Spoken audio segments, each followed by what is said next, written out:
Hey, it's the weekend and we're going to take another look at MSTY and see where it's possibly going next week. And then we're going to take a look at my position of MSTY and see where I sit currently.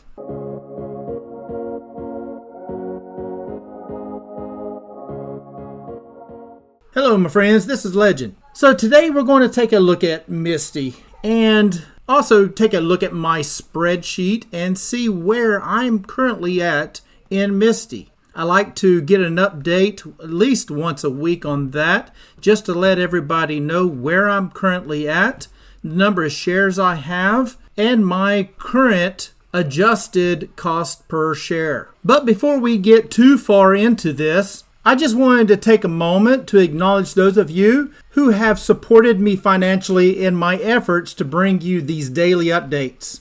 To date, I have 329 of you actively supported me by buying me a coffee in order to gain access to the spreadsheet I created to help you track your stock purchases. I also want to give a special shout out to the person who gave me this super thanks by clicking the thanks button that's located under the videos. Although I enjoy being on here daily to share, I appreciate that you recognize that these videos do take a bit of time. It reassures me that the time I'm investing is worth it and makes a difference to you guys out there. You know, I'll never be able to really fully express what this means, but I just wanted to let you know that I am grateful and super blessed for each one of you who have helped support me in my YouTube journey. So without further ado, let's just slide right over to the spreadsheet and check it out. So here we are on the MSTY spreadsheet, and I'm using the Webull charts. And if you're interested in Webull, I will put a link in my description for the Webull charts, and you can use that link. It's a referral link. And if you do sign up, you can get some free shares of a stock if you do sign up, just for those who have been wondering what stock chart I have been using. So as I said, we're looking at MSTY here, MSTY. And on Friday, we did pretty much just stay about flat, right? It's still sitting at that $21.55. It was up about 11 cents from Thursday. And again, we still are looking at the same charts here as we were yesterday. So not much more really to say about that. But just to reiterate, the points that I'm looking at for a purchase in MSTY would be bottom of that Bollinger Band.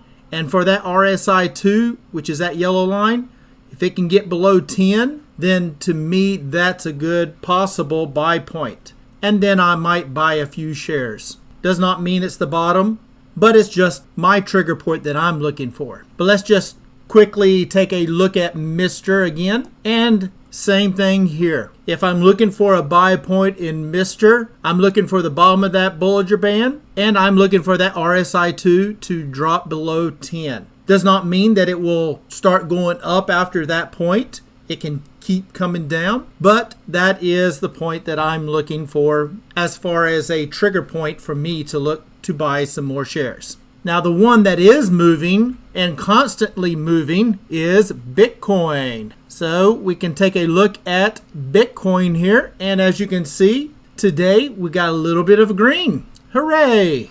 We were at around about 103 yesterday, and now we're sitting at 104, bumping on 105K.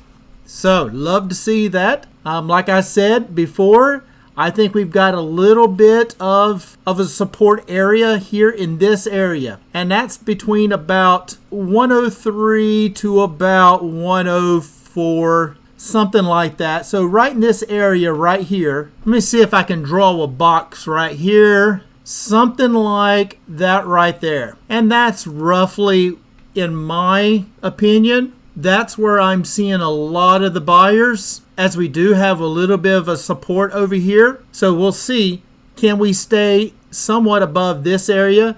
And if not, then we will probably move on down and test this support line right here at 97.9K. But we'll see. So right now, looks like roughly this box here is around 102 to about 104. And we'll see about going forward if we can stay above that or trade within it. All right, so let's go ahead and slide over to my spreadsheet and let's take a look at where my current position is, as some of the people here are new and have not seen my current position in MSTY. Okay, so here we are on my current position of MSTY. And this is my stock tracker sheet that I made up. And if you are interested in this sheet, there will be a link in the pinned comments and in the description where you can buy me a cup of coffee and you'll get access to this sheet. It will come in as a view-only sheet. And what you will do at that point is make a copy, and then that sheet will be yours to use to change and adjust as you see fit. But of course, if you have a sheet or a way to track your positions, then use that one for sure. Just make sure that how you're tracking it or what you're using, you can actually track and know what your adjusted price per share is. And this adjusted price per share that I've highlighted here, what that is the share price or the average share price that you spent to purchase your shares, and also taking into account any kind of distributions or other premiums that you may have earned. And that gets deducted out of the capital that you've used to purchase your shares. That's how you're able to create your new adjusted price per share. So just quickly going over my sheet here, as you can see, the way the sheet is set up, the first thing you would do, of course, is to enter in your stock ticker symbol. I'm using MSTY. And when you enter that, it will give you the current price of that ticker that you enter. And that current price is the current price if the market is open. If the market is closed, that will be the closing price of that ticker. It will not give you after hours or pre-market price or anything like that. That is only market hour price. So if it's after market, again, that is the closing price. So for myself here, I've got a total of 410 shares. And as you can see, I've entered in all of my shares right into this table here. I put in my buy date, the buy price, and the number of shares that I purchased at that time. It calculates how much that is, and then it takes that and it will populate the total capital that I have invested, and then calculate what my purchase share average is. In my case, it's $25.12 purchase share average for my 410 shares. But if you've been on my channel any time at all, you know that the $25.12 is not what I consider my real average price. It is $5.02. And I will go through that of how we're getting to that. So you also see here that I have a distributions earned.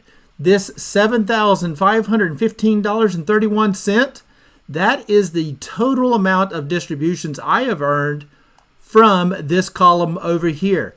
And I have manually entered in all of my distributions that I have earned. That would be the distribution per share that is announced, and then how many shares I have at that time. That gets multiplied out and populates into this column over here, which then is all added up and it populates this cell right here.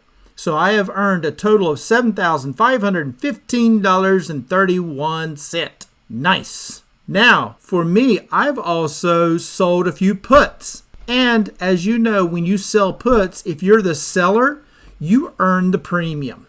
So I have earned a total of $724.02 in premium. That is the total amount that is populated from over here. So all of this gets added up and then it populates this cell right here. Both of these added together minus the total capital that I have invested means I only have $2,058.10 left at risk, because I originally spent $10,297.43, but I have gained in distributions of $7,515, and I've earned $724 in premium. Therefore, that is subtracted out of the $10,297 of capital invested to give me what I actually have left at risk, which is $2,058.10. That divided by the number of shares I have then gives me my new adjusted price per share. So at $5.02, that is my adjusted price per share. And that means I have gained back a total of 80% of my original capital back. So that's pretty good, considering I got into it around toward the end of August. As you can see here, my first purchase, August 23rd of 2024. And I have already gained back 80% of my capital back of MSTY. Now, once this price per share, the adjusted price per share, once that gets to zero, then I will no longer have any money left of my capital at risk. Then at that point, all distributions will then be 100% free and clear, straight into my pocket. Happy days, rainbows and sunshine, right? And what a happy day that will be. So all I need is about $5.02 more in distributions, and I will have got to that point of being free and clear. But until that time, I only have about $2,000 left at risk out of my original $10,000. So all in all, I think I'm doing pretty good. Again, if you are interested in getting this spreadsheet, there is a link in the pinned comments and in the description to where if you buy a cup of coffee, and it's a cheap cup, believe me, then that will give you access to this sheet. And if you're interested in further supporting me in my efforts here, you may do so by clicking the thanks button down below this video. I do enjoy putting these videos out, and I do enjoy talking with each of you in the comments, even though they have started getting quite lengthy now. So my apologies for not hitting every single comment, but they are much appreciated, and I do still try to go through and answer a lot of them. But the one good thing about this community here is that there are a lot of good people, and they can also and will also provide those answers, as I've seen that happen many times. And I appreciate that from each and every one of you. So I think I'm going to wrap it up right there. If you don't mind hitting that subscribe button, smash the like button, it'd be much appreciated. And as always, I am not a financial advisor. This is not financial advice. Please do your own due diligence before you get into any stock plays. And until next time, legend out.